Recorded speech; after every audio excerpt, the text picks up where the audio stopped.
1150 റേഞ്ചിൽ semi silk ഫാബ്രിക്കിൽ യോക്കിൽ മൾട്ടി ഷെയ്ഡ് ക്രോസ് സ്റ്റിച്ച് എംബ്രോയ്ഡറിയും ഫാൻസി ദുപ്പട്ടയും വരുന്ന ഒരു ഡെയിലി വെയർ കളക്ഷനാണ് ഈ ഒരു വീഡിയോയിൽ നമ്മൾ കാണാനായിട്ട് പോകുന്നത്. അനിയൻ പിങ്ക് ഷെയ്ഡിലുള്ള സെമി സിൽക്ക് ഫാബ്രിക്കിൽ യോക്കിൽ ഇങ്ങനെ മൾട്ടി ഷെയ്ഡ് ക്രോസ് സ്റ്റിച്ച് എംബ്രോയ്ഡറിയാണ് വന്നിട്ടുള്ളത്. സെയിം ഷെയ്ഡിലുള്ള സാറ്റിൻ കോട്ടൺ ബോട്ടം വന്നിട്ടുണ്ട്. ദുപ്പട്ട വരുന്നത് ഒരു കോട്ട ടിഷ്യൂ ഒക്കെ മിക്സ് ആയിട്ടുള്ള നല്ല സോഫ്റ്റ് ആയിട്ട് ഒതുങ്ങി കിടക്കുന്ന ദുപ്പട്ടയാണ്. അതിനകത്ത് cross stitch embroidery butis all over വന്നിട്ട് രണ്ട് സൈഡ്സിലും സ്കാലപ്പ് ബോർഡർ വരുന്നു. നമുക്ക് ഡെയിലി വെയറിന് ആപ്റ്റായിട്ട് യൂസ് ചെയ്യാൻ പറ്റിയ നല്ലൊരു സൽവാർ സെറ്റാണ്.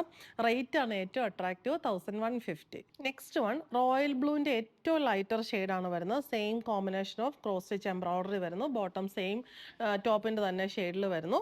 ദുപ്പട്ട വിത്ത് ക്രോസ് സ്റ്റിച്ച് എംബ്രോയ്ഡറി. റേറ്റ് വരുന്നത് 1150. നെക്സ്റ്റ് ഷെയ്ഡ് വരുന്നത് നല്ലൊരു ലൈറ്റ് ആയിട്ടുള്ള ലൈലാക്കിൻ്റെ ഒരു ഷെയ്ഡാണ്, ടോണാണ് വരുന്നത്. ഒരു റെയർ ഷെയ്ഡാണ്. അതിനകത്തും same pattern of cross stitch embroidery വരുന്നു.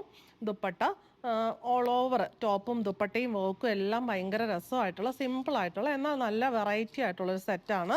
റേറ്റ് വരുന്നത് 1150. ലാസ്റ്റ് ഷെയ്ഡ് വരുന്നത് ഇതൊരു ഡസ്റ്റി ഗ്രീൻ ഷെയ്ഡാണ്. എല്ലാത്തിലും ആ ഒരു കോമ്പിനേഷൻ ഓഫ് എംബ്രോയ്ഡറി വരുമ്പോൾ നല്ല രസമാണ് കാണാനായിട്ട്. സെയിം ഷെയ്ഡിലുള്ള സാറ്റിൻ കോട്ടൺ ബോട്ടം, കോട്ട ജൂട്ടൊക്കെ മിക്സ് ആയിട്ടുള്ള ടിഷ്യൂ ഒക്കെ മിക്സ് ആയിട്ടുള്ള ഫാബ്രിക്കിൽ cross stitch embroidery all over വരുന്ന ദുപ്പട്ട. റേറ്റ് വരുന്നത് 1150.